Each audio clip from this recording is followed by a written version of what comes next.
चार चीजें होनी चाहिए आप, इसलिए नंदी के पांव चार, तो धर्म के चरण चार। वो शंकर जी बैठे हैं धर्म के ऊपर, मतलब शंकर जी के अंदर क्या है? सत्य है, दया है, दान है, और तपस्वी शंकर जी से बड़ा कौन होगा? शंकर जी के अंदर ये चारों लक्षण हैं, इसलिए शंकर जी धर्म की प्रतिमूर्ति है, इसलिए धर्म पर सवार है शंकर जी। और आपको भी मैसेज दे रहे हैं कि भाई तुम भी धर्म पर चलो, जल चढ़ाने से ही काम ना बनेगा, धर्म के रास्ते पर चलना पड़ेगा। रावण तो खूब जल चढ़ाता था, लेकिन गुरु जी की एक नहीं मानता था। हनुमान जी कौन है? साक्षात शंकर जी, गए तो थे समझाने, कहां रावण माना? तुम गुरु जी की बिल्कुल ना मानो और गुरु जी को खूब मानो, तो काम ना बनेगा साहब। गुरु जी की मानो, गुरु जी को मानो मत मानो। गुरु जी को मानना और गुरु जी की मानना, राम को मानना और राम की मानना, दोनों बातें अलग हैं कि एक ही है? राम को मानना और राम की मानना में क्या अंतर है? क्या श्रेष्ठ है? राम को मानना और राम की मानना, दोनों में श्रेष्ठ कौन है? उत्तर, राम को मानना और राम की मानना क्या बड़ा है? हाँ, गुरु को मानना और गुरु की मानना। भाई राम को आप मत मानिए, पर राम की बात मानिए, राम के आचरण पर चलिए, है ना? राम के आचरण पर चलिए। आप राम को नहीं मानते मत मानिए, पर राम सत्य के मार्ग पर चले हैं, आप भी चलिए। राम दया के मार्ग पर चले, आप भी चलिए। राम एक नारी के मार्ग पर चले हैं, एक नारी ब्रह्मचारी के मार्ग पर, आप भी एक नारी के मार्ग पर चलिए, चलिए। लेकिन आज राम की मानने वाले लोग कम हैं, राम को मानने वाले लोग। समस्या यहां है। शंकर जी के मंदिर तो हर घर में मिल जाएंगे आपको, पर शंकर जी से सीख कौन ले रहा है? तो मंदिर बनाने से कैसे काम होगा मेरी मां? पूजा का मतलब माला ही जपना नहीं है। तुमने पूजा का अर्थ गलत कर लिया, माला जपने को पूजा मान लिया। अरे धर्म के रास्ते पर चलने का नाम पूजा है। धर्म के रास्ते पर चलो, सत्य के राह पर चलो, दया के राह पर चलो। अब तुम दया के सत्य के राह पर ना चलो और माला ही जपते रहो। माला भी जपना सही है, जपो, लेकिन धर्म और सत्य की राह पर चलते हुए जपोगे तो उस जप का फल कई गुना मिलेगा बढ़कर। मैया किस मार्ग पर चली? सत्य के। अच्छा चलो, चलिए। ये मैया चल पड़ी सत्य के राह पर, एक सत्य के राह पर, एक दया के राह पर, एक दान के, एक तप के, चार चली ना, और धर्म के चरण भी चार है। मैया राम राम, जल्दी आना, टाटा।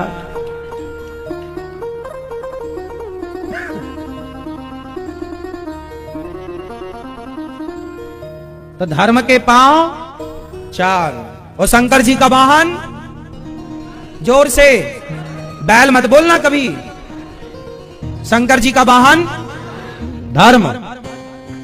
क्या बोलेंगे? धर्म। और कोई पूछे जी ये धर्म क्या, समझाओ। कि धर्म का प्रतिनिधित्व कर रहे हैं नंदी जी महाराज। जैसे हमारे यहां गाय को माता कहते हैं, बोलो गाय को, तो वो माता का प्रतिनिधित्व कर रही है ना, दूध पिलाकर। गंगा को माता कह रहे हैं, तो गंगा तो नदी है। भाई देखो, बात समझो, गंगा तो नदी है, पर पानी अमृत है या नहीं? तुम्हें पानी ना मिले भैया मर जाओगे। जैसे मां का दूध अमृत होता है, जैसे मां का दूध अमृत होता है, ऐसे गंगा का, नदियों का पानी अमृत है या नहीं? बोलो हाँ। फिर तो अमृत जैसा पानी देकर क्या नदियां मां वाला रोल नहीं निभा रही हैं? इसलिए वो मां के प्रतिनिधित्व, मां का प्रतिनिधित्व कर रही, इसलिए समाज उन्हें मां बोल रहा है। मां, गंगा मां, यमुना मां, सरयू मां। हम हिंदू हैं ना, थोड़ा गहरा समझते हैं, गहरा सोचते हैं, ऊपर ऊपर का नहीं सोचते। हम सनातनी हैं भाई, गहराई से बात करते हैं। तुम ऊपर ऊपर की बातें करते हो, तुम्हें समझ नहीं है। नीचे जाओ, मोती नीचे होता है, समुद्र के ऊपर कुछ नहीं होता, खारा खारा पानी, अमृत तो नीचे है। सही है? तो ऐसे ही गणेश जी का वाहन चूहा। गणेश जी चूहे, अच्छा बता, चूहे पर गणेश जी काहे बैठे भैया? ये भैया बताएंगे, हमारे बगल वाले चश्मे वाले भैया के बगल में। आप गणेश जी चूहे पर क्यों बैठे भैया बताएंगे, पढ़े लिखे भैया हैं आप सब, आज के यूथ हो, आज के युवा हो, आप लोगों का जानना जरूरी है ये सब, क्योंकि ये समाज में तुमसे ये प्रश्न लाख बार लोग करते हैं, ये उत्तर तुम्हें पता होना चाहिए। नहीं पता होगा लोग तुम्हारे धर्म का तुम्हारा मजाक उड़ाएंगे, अरे तुम तो चूहे की पूजा करते हो। हाँ, उत्तर दो, गणेश जी चूहे पर क्यों बैठे, क्या मतलब, चूहा किसका प्रतीक है? सब चीजों को समझना है गहराई से, हम बार बार समझाते हैं, ये भैया बताएंगे। चूहा किसका है बैठे शंकर गणेश जी चूहे पर? नहीं, ये पीले भैया बताओगे आप? नहीं, गुस्सा हो क्या? ये भैया बताओ, है क्या बाल कुतर देता है? हाँ, चूहा हमेशा कुतरता रहता है। चूहा, गणेश जी हैं बुद्धि के देवता। गणेश जी कौन है? गणेश जी बुद्धिमान है ना। कार्तिकेय जी से बोला गया जाओ पूरी पृथ्वी की परिक्रमा लगा कर आओ, तो कार्तिकेय जी पृथ्वी की परिक्रमा लगाने गए और गणेश जी ने माता पिता की परिक्रमा लगाई। तो जो पृथ्वी की परिक्रमा लगाने का फल है वही मां बाप की परिक्रमा लगाने का फल है। तो गणेश जी को बोला गया बुद्धिमान बच्चा है, तो गणेश जी बुद्धि के देवता हैं, इसलिए पहली पूजा गणेश जी की। तो गणेश जी हैं बुद्धि के देवता और चूहा है तर्क का प्रतीक। किसका प्रतीक है? तर्क। तर्क मतलब छोटे छोटे बच्चे तर्क करते हैं, माँ ये कौन है? माँ बोलती है भगवान है। माँ ये दुर्गा मैया का वाहन शेर क्यों है? ये तर्क हो गया। गणेश जी का वाहन चूहा क्यों है? ये तर्क है। भगवान है तो दिखते क्यों नहीं? ये तर्क है। अब इस तर्क का उत्तर दीजिए आप। छोटे छोटे बच्चे जितने होते हैं जो अपने मां से सवाल करते हैं ना, ये मां ऐसा तो ऐसा क्यों? ये तर्क है। समझ में आई? ये क्या है? लो, बच्चा तर्क कर रहा है। जैसे तुम्हारा बच्चा तर्क कर दे कि शंकर जी बैल पर क्यों बैठे हैं, ये तर्क है। अब उत्तर दो। उत्तर मैंने अभी दे दिया, बता दो बच्चों को। अब दूसरा तर्क करेंगे बच्चे कि शंकर ये गणेश जी चूहे पर क्यों बैठे हैं, ये तर्क है। अब इस तर्क को कैसे काटेंगे? तर्क को, जहर को जहर से काटा जाता है, तर्क को तर्क से ही काटा जाएगा। ईश्वर तर्क का विषय नहीं है, लेकिन ईश्वर को जानने में तर्क सहयोगी है। ईश्वर को जानने में तर्क सहयोगी है। तर्क से ईश्वर को नहीं जाना जा सकता, पर तर्क सहयोगी है। तर्क को नकारा नहीं जा सकता। बिना तर्क के कोई भी कार्य नहीं होगा। हर निर्माण, हर आविष्कार के पीछे तर्क होता है। तो तर्क, चूहा कौन है? जोर से, तर्क। और गणेश जी कौन है? बुद्धि। बुद्धिमान बच्चा जो होगा वही तर्क करेगा, मतलब बुद्धि तर्क पर सवार होती है। ये गणेश जी का चूहे पर सवार होने के पीछे का साइंस है। एक बात याद रखना, आपके गांव में दो बच्चे हैं, आपके परिवार में दो बच्चे, एक बच्चा है जो बहुत सारे सवाल करता है आपसे, बहुत जिज्ञासु है, और दूसरा भौंदू लाल, कुछ नहीं पूछता, मिला तो खाया पिया, बाकी पड़ा है। अब बताइए इनमें से बुद्धिमान कौन बनेगा, कौन आगे जाएगा? जिसके अंदर जिज्ञासा है, जानने की जिज्ञासा। जानने की जिज्ञासा इसलिए तो पूछ रहा है ना। ऐसे ही बच्चे बहुत सारे सवाल माँ बाप से करते हैं, पर माँ बाप को सवाल का उत्तर आता नहीं है, तो बच्चे को एक थप्पड़ मार के चुप कर, चुप बैठ, इतना पूछता है। आपने बच्चे को थप्पड़ मार के चुप करा दिया, मतलब आपने बच्चे का भविष्य, जो उसकी बुद्धि विकसित हो रही थी, उसमें आपने हाथ रख दिया है, रोक दिया, वहीं फुल स्टॉप कर दिया।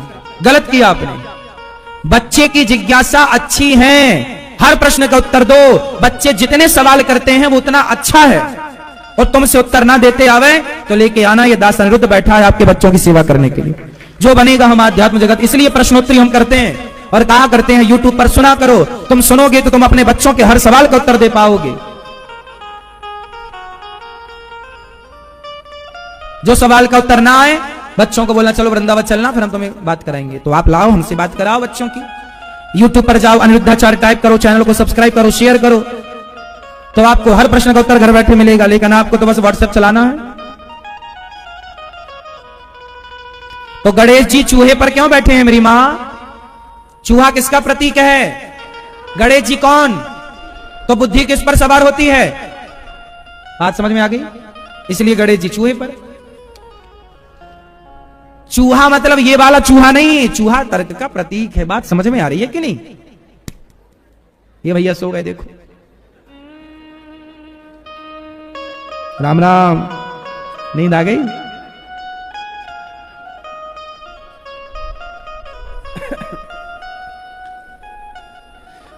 सरस्वती माता हंस पर क्यों बैठी हैं? लक्ष्मी जी उल्लू पर क्यों बैठी हैं? दुर्गा जी शेर पर क्यों बैठी हैं? अब मैंने कुछ बता दिए, कुछ का पता आप लगाओ। कुछ आपके लिए होमवर्क हमने दे दिया, कल पूरा करके आना, ठीक है? और जिज्ञासु बनो। जिज्ञासु बनोगे तो अपने धर्म को जानोगे, वरना बुद्धू रहोगे। बुद्धू, कोई भी तुम्हें बुद्धू बनाएगा, कोई भी तुम्हारे धर्म पर प्रश्न चिन्ह खड़ा करेगा। जिज्ञासु बनो, जानो। और सुनो, जानने की कोई उम्र नहीं होती कि तुम 40 साल के हो गए, अब क्या पढ़े महाराज, अब क्या, अरे सब मरते दम तक जानने की इच्छा रहेगी। सुना होगा ना, सीखना बंद तो जीतना बंद। जो सीखेगा वो जीतेगा, इसलिए सीखते रहो। ज्ञान तो अपार है, अथाह है, कोई सीमा नहीं। समझ में आई मेरी मां? हर चीज का कारण है। भगवान शंख क्यों धारण करते हैं, चक्र क्यों धारण करते हैं? भगवान के हाथ में कमल क्यों होता है? ब्रह्मा जी की उत्पत्ति कमल में ही क्यों हुई? 84 लाख सब कुछ ब्रह्मा जी ने बनाया है। बोलो हां, बोलो हां। पर एक चीज ब्रह्मा जी ने नहीं बनाई और वो संसार में है। बताओ क्या? कोई आपसे सवाल कर ले कि वो कौन सी चीज है जो ब्रह्मा की बनाई नहीं है? इस संसार में वो क्या है जिसे ब्रह्मा ने नहीं बनाया और वो है? बताओ। कल हो जाती हैं तो वो वहां भी अपने प्रेम और अपने संबंधों को, संस्कारों को नहीं भूलती। दोनों देवरानी जेठानी साथ में ही रहते हैं, अर्थात मतलब प्रेम से रहते हैं। कारोबार सब पहले साथ में ही था, पर अब लेकिन प्रेम है। काम अलग अलग हो कोई बात नहीं, पर प्यार हो, प्रेम हो, एक दूसरे के प्रति आदर सम्मान हो, ये होना चाहिए। लड़के भी पता नहीं, कुछ देवरानियां आज, कुछ जेठानियां लड़ती हैं, हम तेरा मुंह नहीं देखेंगे, हम तेरी देहरी नहीं चढ़ेंगे, हम तेरे द्वार। क्या हो जाएगा इस लड़ाई झगड़ा से? तुम्हारे बच्चे और गलत चीज सीखेंगे कि देखो हमारी माँ हमारी बड़ी माँ से कितना नफरत करती है, या बड़ी माँ हमारी माँ से देखो कितना ईर्ष्या करती है। ये बच्चे छोटे छोटे भले हैं पर सब जानते हैं, सब समझते हैं। इसलिए अपना जहर बच्चों तक ना पहुंचाया। बच्चे तो निर्मल होते हैं, कोरा कागज है, जो लिखोगे वो लिख जाएगा। इसलिए नफरत ना लिख देना उनके कागज में, ईर्ष्या ना लिख देना उनके कागज में। हम आपसे प्यार की 2 बातें कर लें, जेठानी देवरानी से प्यार की 2 बातें कर ले, देवरानी जेठानी से प्यार की 2 बातें कर ले, क्या घट जाएगा? इसलिए रिश्तों में मिठास होना चाहिए। इसलिए हमारे यहां त्योहार आते हैं ना, तो त्योहार कैसे आते हैं? मकर संक्रांति आई तो लड्डू बनाए गए, दीपावली आई तो दीप जलाए गए और मिठाइयां बांटी गई। मतलब हमारे और आपके जीवन में ये प्रेम का दीपक जलता रहे और हमारे तुम्हारे रिश्तों में लड्डू मिठाई की तरह मिठास बनी रहे, मिठास। इसलिए हमारे यहां मीठा खाने की, खिलाने की परंपरा रही है ना? ट्रेन है कितने बजे की? 5 बजे की, ठीक है। जरूर जम्मू आएंगे, आएंगे, आशा रख पगली आएंगे। आप जब बुलाओगे तब आएंगे, आएंगे। खुश रहिए।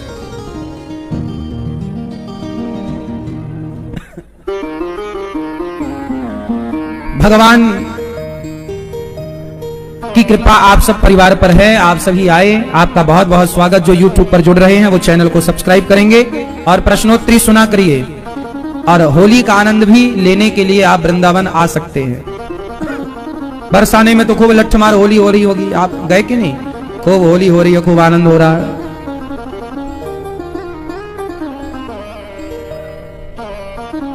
तो आप लोग सब आए, आनंद ले रहे हैं। जगत में होली होती। अभी 19 तारीख को एक भजन हम आपको नया और सुनाएंगे, है ना? 19 को कि 20 को? 20 को एकादशी 20 की है ना? हाँ, 20 को सुनाएंगे। फिर 20 को एक बढ़िया भजन सुनाएंगे आपको, जो रिकॉर्ड हो चुका है। होली के साथ लॉन्च कर रहे हैं। पिछली बार होली में भी एक भजन आपको नया सुनवाए थे होली का, इस बार भी नया सुनवाएंगे। उसकी 2 लाइनें सुनवाता हूं। जगत में होरी होती है बिरज में, जगत में होरी होती है बिरज में, होता है। अब 20 तारीख को सुनिएगा पूरा। जगत में होरी, ये भजन भी हमने बैठे बैठे लिखा। जो भी आपको सुनाते हैं अधिकांश वो खुद की रचना ही सुनाते हैं अधिकांश। तो होली आई तो हमने सोचा कि भजन लिखा जाए होली का, तो आपके लिए लिख दिया। अब आपको सुनाएंगे 20 तारीख को। नहीं, आप शंकर जी के ऊपर जल चढ़ाती हो, शंकर जी की तो जटाओं से गंगा निकल रही है। अच्छा भैया बताओ, शंकर जी की जटाओं से गंगा क्यों निकल रही है? क्या मैसेज है? नहीं, जब आप उस मैसेज तक नहीं पहुंचेंगे तो आपके जानने का कोई अर्थ नहीं निकलता। हमारे इतने सारे मंदिर हैं, इतनी सारी शिक्षाएं हैं। शंकर जी अपने आप में यूनिवर्सिटी में सब कुछ सिखा रहे हैं, वो अपने स्वरूप से, कहकर नहीं, केवल दिखाकर। अब आप सीखने, वो कहते हैं ना समझदार को इशारा। हाँ, तो समझदारों के लिए ही मंदिर बनाए गए थे, लेकिन समझदारों को तो पता ही नहीं कहां है।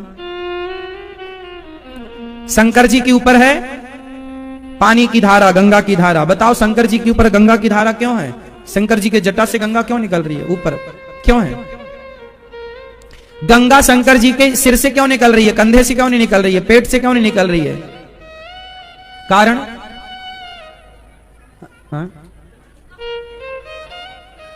हाँ, शंकर जी के सिर में गंगा है और गंगा का स्वभाव ठंडा है।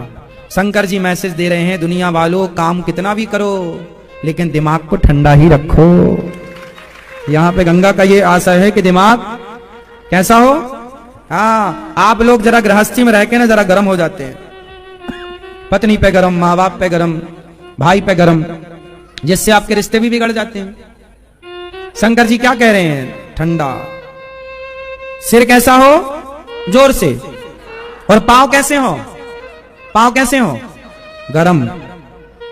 पांव गरम होने चाहिए, मतलब पांव से चलते। जो आदमी चलता फिरता नहीं है वो बीमार पड़ जाता है।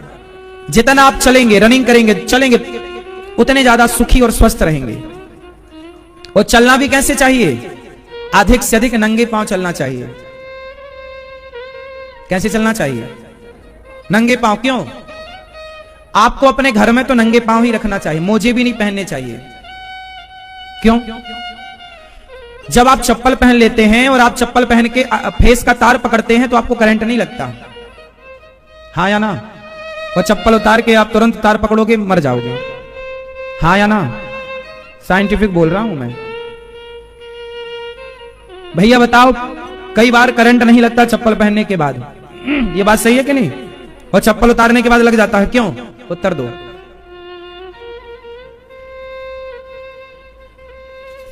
बोलो मेरी मां। क्योंकि जमीन में अर्थ है।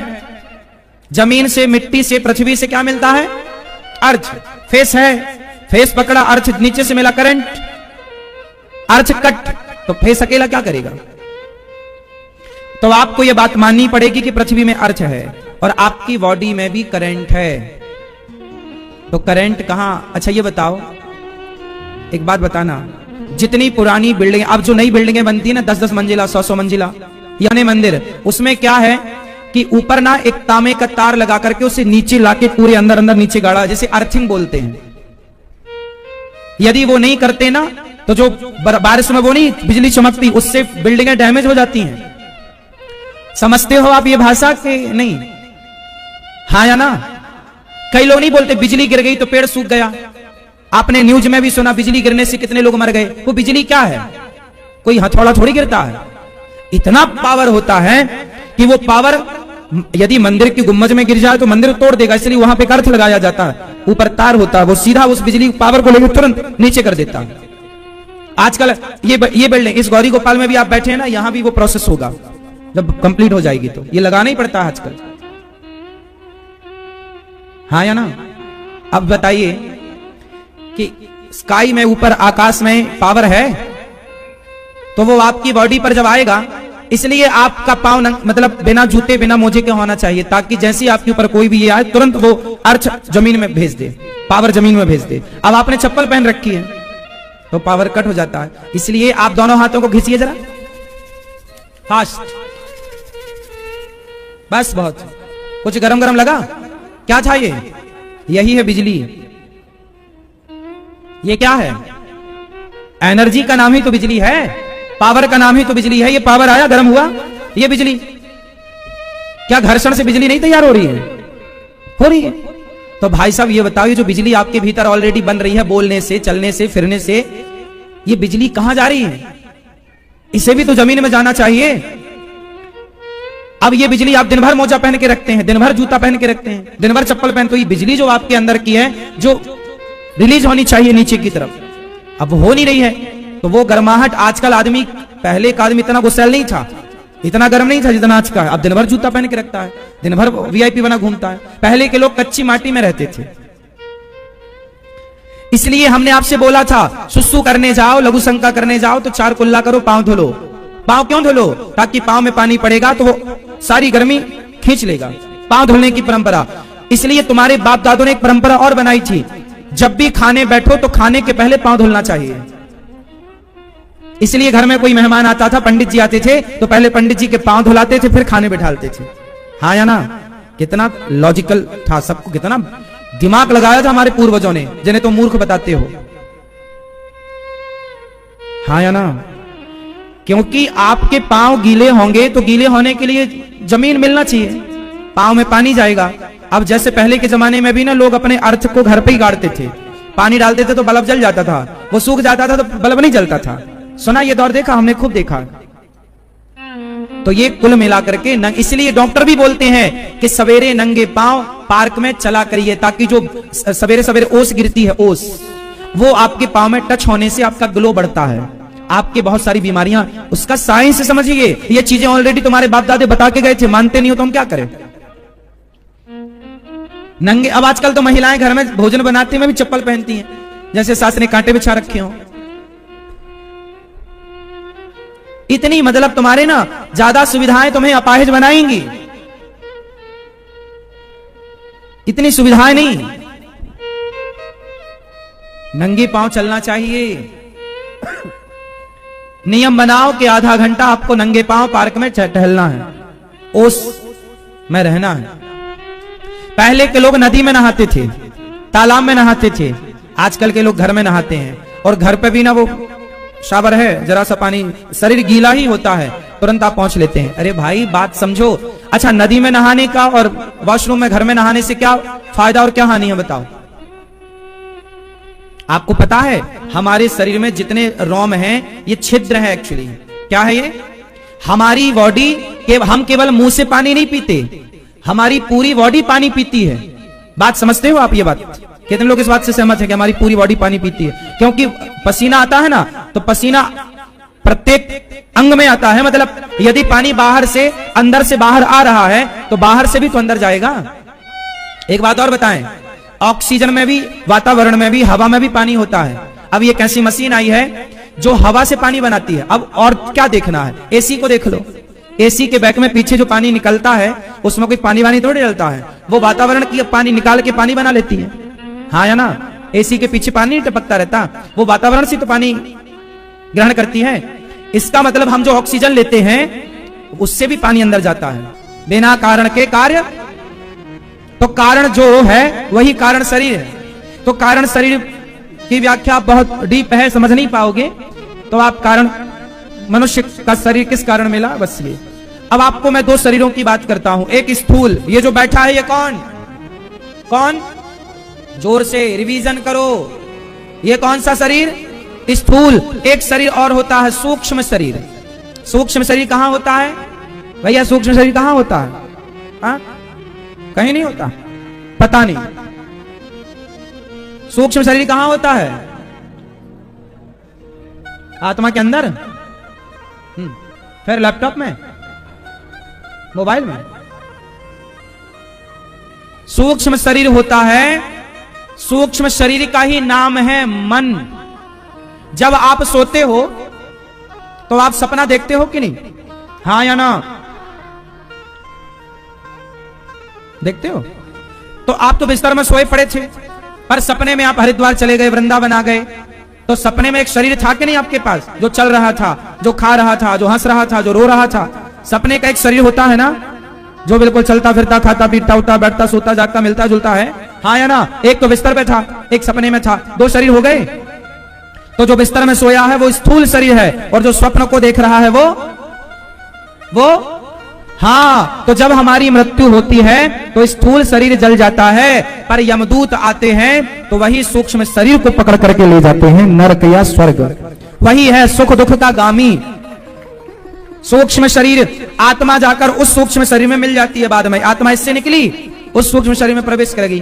तो सूक्ष्म शरीर जो है यमदूत उसी को पकड़ कर ले जाते हैं और उसे यमराज जी के सामने बिठाते हैं। फिर वहां आपका पूरा हिसाब किताब होता है कि आपने कितने पुण्य किए, कितने पाप। अच्छा ये बताओ, जब आपका हिसाब किताब होगा यमपुरी में, तो आपके पाप ज्यादा निकलेंगे कि पुण्य? कंफर्म है? क्या ज्यादा निकलेंगे आपके? आपके पुण्य ज्यादा निकलेंगे। और भैया आपके क्या ज्यादा निकलेंगे? चश्मा वाले भैया, पाप ज्यादा निकलेंगे। भैया आपके क्या ज्यादा निकलेंगे? पुण्य। और ये मैया लो, भैया आप बताओ क्या ज्यादा निकलेंगे? पाप। हाँ, ये कितने मैया आपके कितने पाप निकलेंगे? ज्यादा? हाँ, पाप ज्यादा निकलेंगे। काहे करती हो फिर इतना पाप? इतने ज्यादा पाप क्यों करती हो? जब यमराज हमारा हिसाब किताब करेंगे तो हमारे एक तरफ पाप निकाल के रखेंगे, एक तरफ पुण्य। अब माना कि किसी के पाप हैं 5 किलो, माना कि समझने के लिए हम बोल रहे हैं, माना कि किसी आदमी के पाप 5 किलो निकले और पुण्य निकला 100 ग्राम, तो यमराज जी कहेंगे पहले ज्यादा आपके पाप हैं, तो जो ज्यादा होता है पहले उसका दंड दिया जाता है। तो जैसे पाप ज्यादा निकलेंगे आपके 5 किलो माना कि, तो 5 किलो पाप भोगने के लिए आपको यमराज जी नरक भेज देंगे। नरक मतलब धोबी घाट।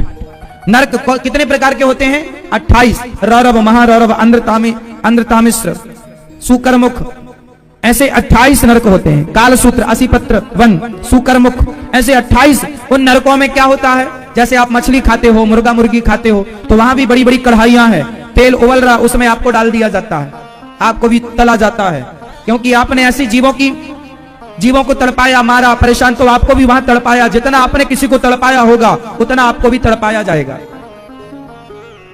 हिसाब तो है ना भाई साहब? ईश्वर की अगर देर है मिलेगा, सब सब्र रखो, सब मिलेगा। तो वहां सारा तड़पाया जाएगा। आपने किसी को तड़पाया, सताया, वो सब कुछ मिलता है वहां।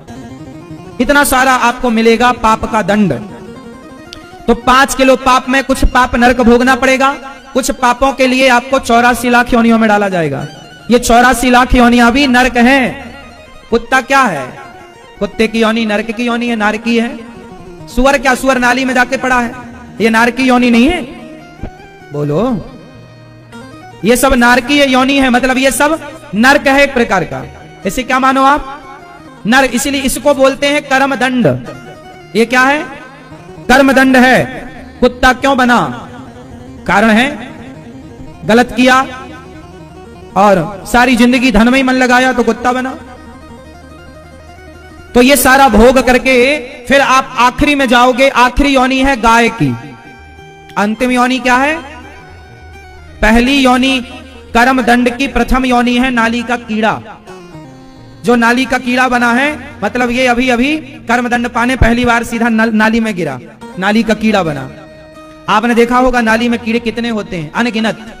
ये सब एक बार नहीं, जैसे आपको नाली का कीड़ा बनाया गया तो आपको 1000 जन्म तक नाली का कीड़ा, जन्म लो कीड़ा, फिर मरो कीड़ा, फिर जन्म लो, वही कीड़ा बनोगे आप 1000 करोड़ बार। फिर वहां से आप निकलोगे दूसरी योनि पर चमगादड़ बनोगे, फिर 100-200 बार चमगादड़ बनो, फिर कुत्ता बनो 100-200 बार, फिर बिल्ली बनो, फिर हाथी बनो, फिर बंदर बनो, फिर मक्खी बनो, फिर मच्छर। ये सब बनते बनते आखिरी योनि है गाय। गाय जब शरीर पूरा करती है, बैल जब शरीर पूरा करता है, तो वहां फिर यमराज के पास जाता है और बोलता है कि मैंने जो 5 किलो पाप किए थे वो सारे पाप खत्म कर लिया, अब मुझे क्या आज्ञा है यमराज जी? तो यमराज जी बोले कि तुम्हारे 5 किलो पाप तुमने भोग लिए, अब जो तुम्हारा 100 ग्राम पुण्य है, वो पुण्य तुम्हारा इतना तो नहीं है कि तुम्हें मोक्ष मिल जाए, इतना तो नहीं है कि तुम्हें स्वर्ग मिल जाए। तो एक काम करो, उस 100 ग्राम पुण्य के बल पर तुम्हें फिर एक बार मनुष्य का शरीर दिया जा रहा है। अब जाके अच्छे कर्म करना, ज्यादा पुण्य लेकर आना, ताकि तुम्हारा मोक्ष हो जाए, मुक्ति हो जाए, ताकि ये जन्म मृत्यु से बच जाओ। तो आप इसलिए कहते हैं बड़े भाग्य मानुष तन पावा, सुर दुर्लभ सदग्रंथ निगावा। बड़े भाग्य से मानव का शरीर मिला, 84 लाख योनियों के बाद मिलता है मेरी माँ, हल्के में मत लेना। बड़े भाग्य से मिला है। अच्छी करनी कर लो री मैया, मोबाइल ना चलाओ मैया। अच्छी करनी कर लो री मैया, कर्म न करियो काला। लाख आंख से देख रहा है तुझे देखने वाला। सच की खेती कर ले चतुर नर, समय गुजरता जाता, मेरे मालिक की दुकान में सब लोगों का खाता। सब नोट हो रहा है आपका, पाप पुण्य। कैसे नोट हो रहा है? जैसे चित्रगुप्त का नाम सुना है? कौन है ये चित्रगुप्त? जब आपकी मृत्यु होती है तो यमराज चित्रगुप्त को ही तो भेजते हैं, जाओ लाओ। यमदूतों के साथ चित्रगुप्त भी आते हैं। और चित्रगुप्त का मतलब क्या है? चित्र मतलब इमेज, फोटो। चित्र का मतलब मैया फोटो, गुप्त मतलब गुप्त। आप जब सड़क पर ओवर स्पीड गाड़ी चलाते हैं तो चालान घर पे ही आता है कि नहीं? तो वहां भी चित्रगुप्त लगे हुए हैं कैमरे, जो फोटो खींच लेते हैं ओवर स्पीड की, चालान घर भेज दे। कोई नहीं खड़ा वहां पर, कैमरा फोटो खींच के चालान घर भेज देता है। उसी प्रकार आपने कहा गाड़ी ओवर स्पीड चलाई, कितनी स्पीड में थी गाड़ी, कैमरा ये सब जान लेता है और चालान घर भेज देता है। जब आज की टेक्नोलॉजी इतनी एडवांस है तो जिस परमात्मा ने तुम्हें बनाया वो कितना एडवांस होगा। उसने भी चित्रगुप्त लगा रखे हैं। जो भी तुम कार्य करते हो, अच्छे बुरे, सबके चित्र खिंच जाते हैं और भगवान के पास सेंड हो जाते हैं। देखो भाई ये हिसाब है इनका, ये गलत कर रहे हैं, ये सही कर रहे हैं। तुम्हारा हर कार्य ईश्वर देख रहे हैं। कुछ झूठ बोलने की जरूरत नहीं है, भगवान के पास सब रिकॉर्ड है। भैया इतना हल्ला ना करो साहब, तुप्पा ही टाप रहो। मेरी माँ बैठ जाओ भैया, चुपचाप बैठो, सब शांत रहो। कथा में शोर नहीं किया जाता। चित्रगुप्त देख रहे हैं कि ये कथा में शोर कर रहे हैं, फोटो खींच लेंगे आपकी।